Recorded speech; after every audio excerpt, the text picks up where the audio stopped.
Kung meron po akong, kung tatanungin kayo sa umagang ito, halimbawa lang, pagbalagay, may magtatanong sa inyo, tatanungin kayo, ano ang goal mo sa buhay? Ano ang nais mo na mangyari bago matapos ang taong ito? O ano ang nais mong mangyari, makita sa loob ng at least 2 taon sa buhay mo? Or bigyan natin ng 5 taon halimbawa, ano ang nais mong makita? What do you want to see happen? Kaya ako po naitanong sa inyo, kung ano ang nais nating mangyari sa buhay natin, at least matapos lang itong taon na ito, ano yung gusto mong makita sa buhay mo? At ano yung bagay na willing ka na itanim para makita mo ang harvest mo in the future, or your desired tinatawag na desired result, yung nais mong makita, nais mong mangyari sa buhay mo. So last week we talked about habits at define natin ang word na habit as something that a person does often in a regular and tinatawag na repeated way, yung paulit-ulit na ginagawa natin sa bawat araw. Kasi makikita natin na yun yung nagdi-determine sa atin. Yun yung mga, babalikan ko yung mga konting quotation natin bago natin talakayin yung ating topic sa umagang ito. Maybe sinabi tayo na nung nakaraan, balikan natin yung mga nabanggit nating quotations. We are what we repeatedly do. Ang sabi ni Aristotelian, sabi niya, excellence therefore is not an act but a habit. Ulitin ko yung sinabi ni John Maxwell ni Brian Tracy, sabi niya, successful people are simply people with successful habits. Kaya ko naitanong yon ang introduction natin sapagkat ang mga bagay na minimithi natin, ninanais natin mangyari ay produkto ng mga bagay na ini-establish natin sa buhay natin sa bawat araw. Merong mga Kristiyano na I think wala dito at maraming mga Kristiyano na meron tayong nais na marating sa buhay natin. Meron tayong gustong mangyari. Pero we're not willing to take the sacrifice, At ayaw natin gawin ang mga kailangang mga bagay na gawin sa pang-araw-araw na buhay natin upang makita natin ang resulta sa hinaharap. Sa Galatians chapter 6 may makikita tayong ganito sa Galatians 6:7. Do not be deceived, God is not mocked. For whatever a man sows, that he will also reap. For he who sows to his flesh will of the flesh reap corruption. But he who sows to the Spirit will of the Spirit reap everlasting life. At titingnan natin sa NIV, halimbawa sa NIV, do not be deceived. Do not be deceived. God cannot be mocked. Hindi siya nakukutya, A man reaps what he sows. Kung ano ang tinatanim ng isang tao, ay siya na yung aanihin. Amen? Whoever sows to please their flesh, from the flesh, reap destruction. Whoever sows to please the Spirit, from the Spirit, will reap eternal life. O yung mga bagay na patungkol o may kinalaman sa eternal life. Sa Tagalog naman, huwag ninyong akalaing madadaya ninyo ang Diyos. Kung ano ang tinatanim ng tao, yun din ang kanyang aanihin. Ang sumusunod sa nasa ng kanyang laman ay mag-aani ng kapahamakan. Ngunit ang sumusunod naman sa Espiritu ay mag-aani ng buhay na walang hanggan. Ang pag-uusapan natin sa umagang ito, I want to talk to you about the importance of discipline in shaping our character. So again, sasabihin ko sa atin, babanggitin ko lang, practical discipleship ito. Na minsan, nabibigyan natin, kumbaga, ito ay na-overlook natin. Minsan, na-over-spiritualize natin yung mga bagay at nakakaligtaan natin yung mga mahalagang bagay na dapat ay napagtutuunan natin ng pansin, na pagsusumikapan natin sa bawat araw upang makita natin ang nais na makita natin o makita ng Panginoon sa buhay natin. The importance of discipline in shaping our character. Well, i-define muna natin yung word na discipline. Ang discipline ay may nagsabi, nagpakahulugan sa word na discipline, uh, education, instruction, or the cultivation of the mind and formation of the manners. So pagkukultivate ng isipan at pagpo-form ng mga manners o mga pag-uugali mo, at isang paliwanag pa niya ay a discipline is nothing more than a training, pagtitrain. Ayon sa Webster Dictionary, ang ibig sabihin ng word na discipline is a means of enforcing obedience and perfecting moral character. So, pag-i-enforce ng obedience at pag-perfect ng moral na karakter, yung moralidad ng isang tao, yung kabutihan niya. So, ginagawa ito ng mga magulang, enforced, ika nga, na obedience. So, pinapasunod ang mga bata. Pagdating naman, ay isa pang ibig sabihin ng Webster Dictionary, isa pang meaning is to train or develop by instruction and exercise, especially in self-control. So ito naman yung tinatawag na self-discipline naman. Kasi mayroong disiplina na ini-impose. Ini-impose sa mga anak, halimbawa, kahit na sa leadership, for example, ini-impose na disiplina. Pero sa atin, meron ding mga tinatawag na self-discipline na tinatawag. Self-imposed discipline. Yun yung pagkakaroon natin ng self-control. At ang ikatlong ibig sabihin, definition ng dictionary is to bring under control. So ang disiplina ay pagkukontrol sa mga bagay. At tinalakay natin ng nakaraan na meron tayong mga ilang bagay sa ating buhay na kinakailangan nating i-discipline. Kung hindi, ay siyang magkukontrol sa atin at maaaring babalikan natin yun mamaya. Ang disiplina, sabi naman ni FJS, ang definition niya is discipline ay simple lang para kay FJS. Ang discipline is simply yung pagbabawal, pag-iwas, pag-say no, pagtanggi, ika nga, sa mga bagay na gusto mong gawin, kainin, isipin, na hindi naman makabubuti sa'yo o makasasama sa'yo. So tatanggihan mo, aayawan mo, kahit na gustong-gusto mo. Milk tea, coffee, makakasama sa'yo, pero didisiplinahin mo ang sarili mo, tatanggihan mo. Ayoko. So, self-discipline ang tawag sa kanya. At pagpapatupad naman, o paggawa, o pagtugon, o pagtutuon, rather, ng ating isipan, o pagsasabi ng yes, doon sa mga bagay na ayaw nating gawin, ngunit makabubuti sa atin. Yun yung didisiplinahin natin yung ating sarili. So, alam natin na makasasama sa atin, kahit nasasarapan tayo, ayaw ko.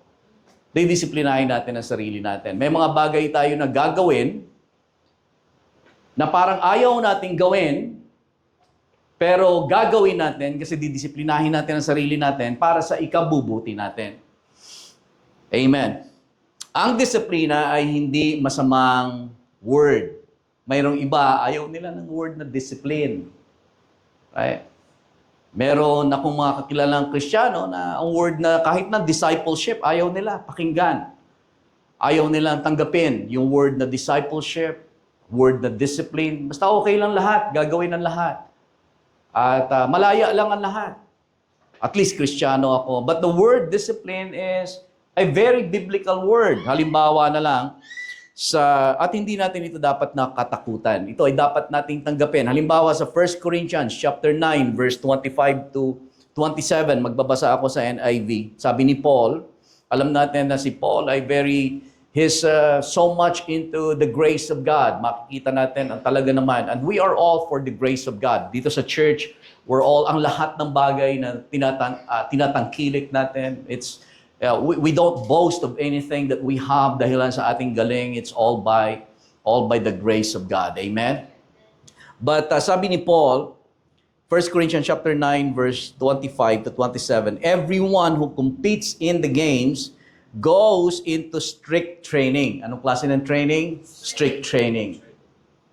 Bakit nila ito ginagawa? They do it to get a crown that will not last. Bakit sila nag-undergo ng strict na training para makakuha ng crown?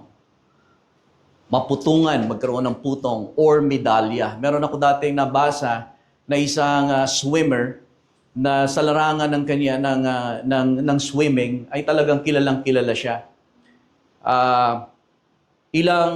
Ilang medalya ang kanyang napanalunan sa swimming competition.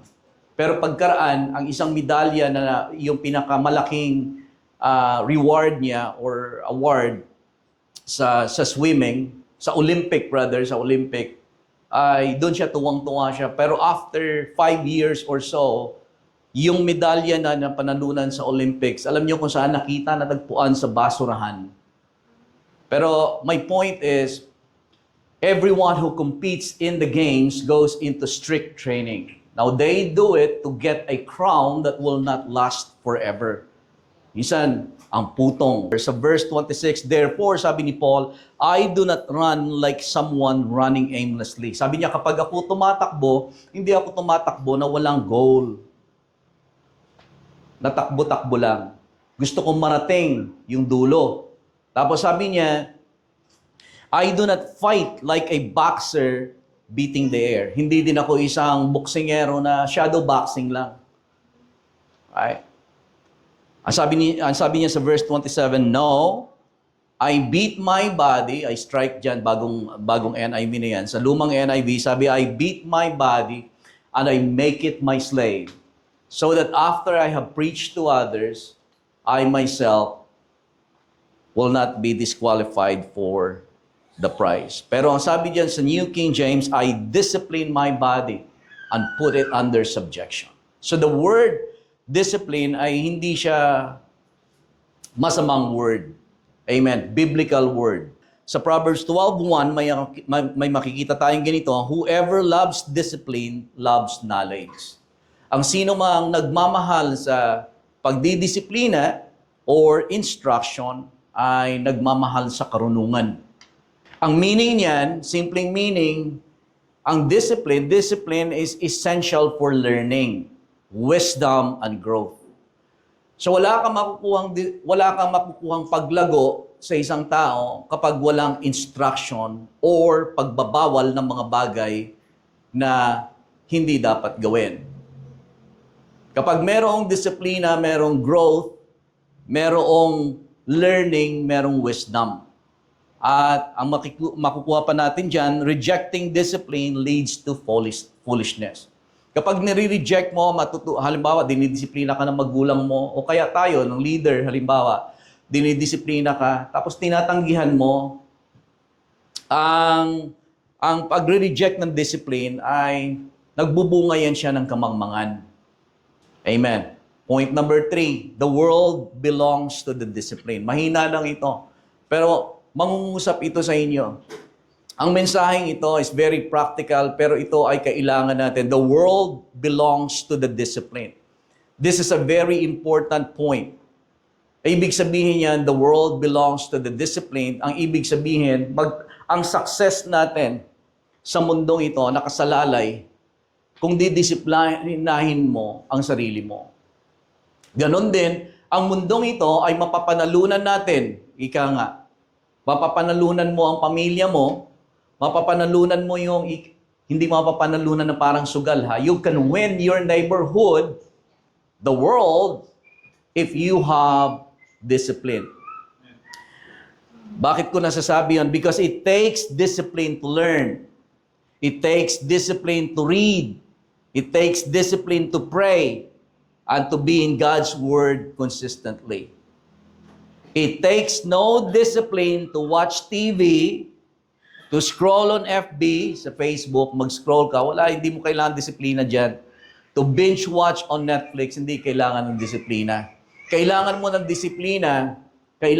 disiplina para basahin mo ang Biblia mo. Amen. Kailangan mo ng disiplina para manalangin. Amen. Kung hindi mo didisiplinahin ang sarili mo, matatagpuan mo ang sarili mo na ginagawa ang mga bagay na gusto mong gawin pero walang kabutihan na nagagawa para sa'yo. The man whose mind is undisciplined will soon be outclassed. Tandaan natin ito.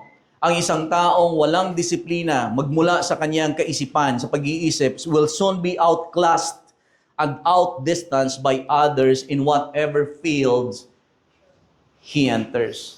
Saan mang larangan yan? Halimbawa sa basketball, sa atleta man yan, sa trabaho. Ang isang taong walang disiplina, halimbawa, kahit na sa basketball, wala kang disiplina, gusto mong gumaling, hindi po pwedeng mangyari. Si Michael Jordan, kaya siya gumaling, ay maaga pa, yung dapat na oras ng kanilang training sa gym ay dapat gantong oras, siya ay maagang-maaga pa. Si Kobe Bryant, I think, parang narinig ko na 4:00 ng madaling araw, nandun na sa gym para mag-practice.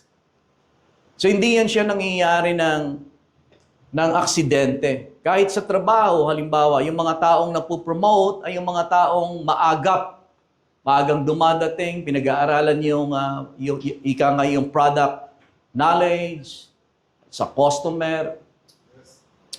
Amen. Sa anumang larangan, ang taong walang disiplina, ma-outclass siya at ma-outdistance sa anumang larangan. Ganon din yan sa spiritual. Di ba pinag-aralan natin nung nakaraan? Physical discipline, little value. Pero ang spiritual discipline has value in this life and in the life to come. Amen? A disciplined life brings order, consistency, and purpose in life. Alam natin na God is a God of order. Amen. Kapag walang order sa buhay ng isang tao, ang chaos ay nandiyan dyan, kaguluhan. At kapag nandiyan dyan ang kaguluhan sa buhay, ang lahat ng masasamang gawa ay makikita mo dyan. Ano pa ang nabibigay ng disciplined life? Hindi lamang order, kundi nagiging consistent. A disciplined life brings consistency, nagiging consistent. Halimbawa sa atin, sa ginagawa natin, consistent. So, ibig sabihin, hindi tayo one day up, one day down. Ang performance natin, nagiging consistent. Kapag tayo ay merong disiplina. At ito ay nagbibigay din sa atin ng layunin sa buhay. Kapag disciplined tayo. So, halimbawa, tayo ay merong disiplina, may purpose ang buhay mo. Ikaw ang nagpapatakbo. Hindi ka pinapatakbo. Ito yung medyo masakit. The church is full of people who never rise above mediocrity. And God wants us, nang nais ng Panginoon sa atin, mag-rise tayo above mediocrity. Maging excellent tayo sa lahat ng ating ginagawa. Pero the church is full of people who never rise above mediocrity because they will not make the sacrifice which excellence requires. Ang excellence ay nagre-require ng something. Anong nire-require ng excellence? Excellence requires discipline. Amen. Kung gusto mo maging excellent sa isang bagay na ginagawa mo, you have to discipline yourself. Amen. You have to say no to the things that you need to say no with na walang kinalaman dun sa purpose mo. At yung mga bagay na gagawin mo ay yung mga bagay na magpapayabong sa'yo, magpapalago, magpapayaman ika nga sa kung anong meron ka. Yun yung gagawin mo. Anong purpose mo sa buhay? Halimbawa, anong gusto mong marating? Bago matapos ang taong ito, ano ang gusto mong makita? Then you have to be willing to sow some seeds. Seeds of your time. Seeds of your talent. Amen. You have to develop certain habits para mo makita kung ano ang gusto mong makita bago magtapos ang taong ito. Sa loob ng 2 taon, ano ang gusto mong makita? O ang iba sa atin, honestly speaking, kung titignan mo ang iba, kaya they're not willing to take the sacrifice or hindi na sila kumbaga gumagawa ng mga bagay na may kinalaman doon sa future nila kasi wala na silang nakikitang future. Isa sa mga humahadlang sa kanila upang disiplinahin ang kanilang sarili ay yung wala silang nakikitang future. Para sa kanila, ganito lang ang buhay. And that's one thing na nais na mangyari ng kaaway sa'yo, sa buhay ng isang tao, upang sirain ang buhay ng isang tao without purpose. Kapag wala tayong disiplina o nire-refuse natin ang disiplina sa buhay natin, para nating itinutulak si Kristo na papalayo. Gusto niya tayong gamitin para iligtas ang lipunan, ang ating bansa. Alam niyo po ba, na sa nangyayari sa ating kapaligiran sa ngayon, nangyayari sa ating gobyerno, nangyayari sa ating paligid, baka lamang hindi na tayo kailangan lumayo. Di ba sa YouTube, kung manonood kayo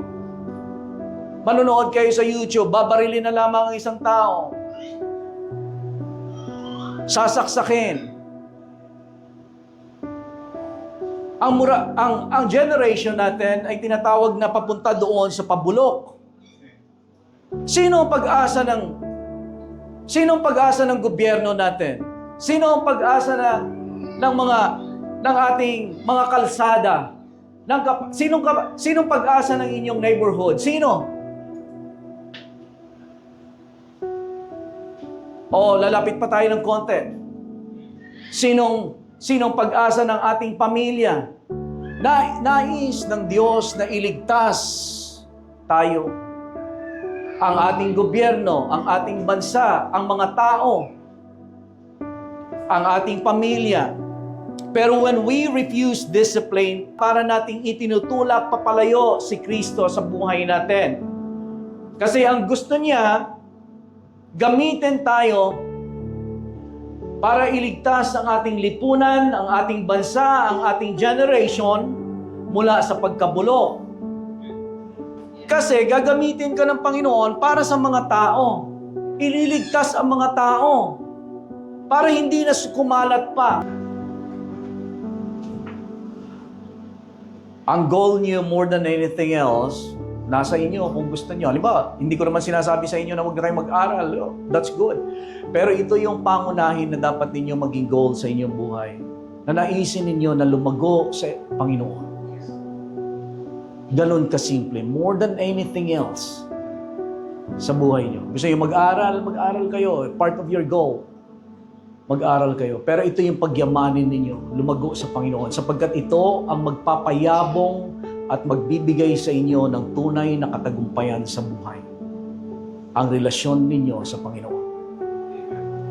Maraming mga Kristiyano akong kilala na nag-pursue, dati tinawag ng Panginoon, talagang may pagkatawag, tumatayo sa pulpito, nagtuturo, nangangaral.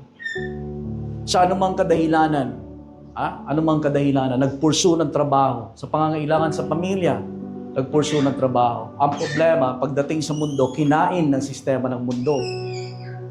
Nagkaroon ng ibang relasyon sa iba. Na inaakala, kasi alam niyo, kapag inaakala natin na ang mundo ang sasagot ng mga pangangailangan mo, doon ka na vulnerable sa kaaway. Hindi ko sinasabi huwag kayong maghanap ng trabaho. Ang sinasabi ko, unahin mo yung relasyon mo sa Panginoon, ituturo ka niya sa tama. Pero kapag yung iniisip natin na magtatrabaho ako kasi ito yung magiging solusyon sa kalagayan ko, diyan ka na nagiging vulnerable sa kaaway. Hindi yan ang solusyon mo. Ang solusyon mo ang tinig ni Lord. Ang pangunguna ng Panginoon kung saan kanya dadalhin. Yun yung tunay na katagumpayan sa buhay. Hindi mo yan siya makukuha magkaroon ka man ng pera, nagtrabaho ka, nasolusyonan yung pangangailangan niyo sa pamilya. Ang problema niyan, may mga leak yan siya. Baka naman ang kapupuntahan niyan, masira pa ang relasyon ninyo mag-asawa. Masira ang relasyon mo sa mga anak mo. May pera ka nga. Ang mundo mapandaya. At salamat na lang sa Panginoon na meron tayong salita ng Diyos at Espiritu ng Diyos na magagabay sa atin. At meron tayong mga developed na mga churches na may mga pastor na tunay na pagkatawag upang magturo sa tupa. at mga laga. Amen. Pero sa lahat ng ito, kung tayo ay susundin pa rin natin yung gusto natin, kung kulang tayo, hindi tayo magpapadisiplina, nakita na natin yung katotohanan, hindi pa natin tinanggap, hindi pa natin sinunod. Gusto ko pa rin ang gusto ko. Praise the Lord. Mahal tayo ng Panginoon. Kahit na alam niyo sa totoo lang, kahit na sundin mo yung gusto, sabihin ni Lord, wala pa rin magawa sa Lord sa'yo. Hindi ka pa rin i-override ng will. Gawin pa rin. Tapos, sa totoo lang, kapag nagkamali ka pa doon, talagang yung grace ni Lord, yayakapin ka pa. Iano ka pa talaga ng Panginoon. Ganon kabuti ang Panginoon. Kaya lang, binigay mo na sa, kumbaga, pinagkatiwala mo na sa kaaway ang buhay mo. Na hindi mo naranasan ang bawat taon na dapat nakikita mo ang ganda ng buhay. Nakasama mo ang Diyos. Wala ka mang pera, wala ka mang pananalapi, subalit ginagamit ka ng Panginoon sa kung saan Kanya tinawag. Amen. Paglipas ng mga panahon, hindi mo alam. Nagtutumibay ka na parang isang puno na nagkakaroon ng ugat. Hindi mo makikita na ikaw ay hindi mo na namamalaya, nagbubunga ka. That you bear fruit in its season. And whatever you do, prospers. Ang tunay na katagumpayan nasa Panginoon. Take it from me. Kahit na hindi ninyo anuhan kahit ang ibig ko sabihin, take it from me. Naranasan ko yun sa buhay namin. Winay ko na sa scale. Tinimbang ko na yan. Panginoon, ang susundin ang kalooban mo o ipoprovide ang pamilya ko. Dumating na ako sa point na kahit na yung provision sa pamilya ko, pinagkatiwala ko yan sa Panginoon na Lord, susundin kita. Sapagkat alam ko na hindi mo pababayaan ang pamilya ko. Nangyari na yan sa akin. Nangailangan kami, nagtrabaho ako. Saan ako napunta? Kaya I'm talking not only from the Bible, but I'm talking by experience. Hanapin mo ang kalooban ng Panginoon sa buhay mo at doon ka maging matigas. Huwag kang patitinag. Amen. Hindi ko sinasabing huwag kang magtrabaho, huwag kang mag-aral. Gawin mo ang nasa puso mo. Subalit unahin mo si Jesus sa buhay mo. Doon mo makikita ang tunay na katagumpayan, tunay na tibay, tunay na satisfaction ng buhay. Amen. Merong laman, merong substance. Isang klase ng paglago, isang klase ng success na mararanasan mo na merong substance, hindi hungkag. Isang ginto na makukuha mo sa buhay mo na hindi klase ng tanso.